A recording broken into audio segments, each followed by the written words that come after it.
мындай саясат деген өзү ушундай кызык эле нерсе экен да. Бул саясат сактыкты, тарых тактыкты жакшы көргөн элем да.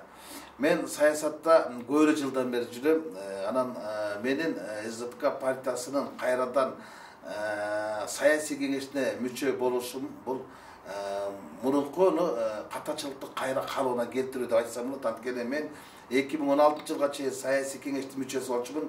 Ошол кездеги партиянын бостору же болбосо партия лидеринин ишенимдүү адамдар болгон Икрам Илмянов, анан Фарид Ниязовдордун жеке жетекчилиги менен мени саясий кеңештин мүчөлүгүнөн чыгарып койушкан, кайта калыбына келтириптир. Бирок ошол саясий кеңешке мүчө болуп кирерде дагы ачык бир пикиримди билдиргем. Ошо саясий кеңеште ошо Фарид Ниязов окшогон адамдар болбой эле койгон.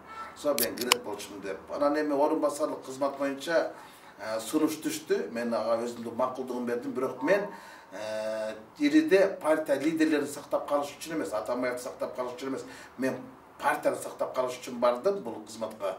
Анткени партияны бул бирөөдүн менчиги эмес, анын же акционердик коом эмес, же болбосо кооператив же дыйканчылык эмес. Партиянын ичинде 100 миң деген партиянын мага окшогон карапайым адамдар бар. Алардын таламын талаш керек. Эң ириде ошо партияга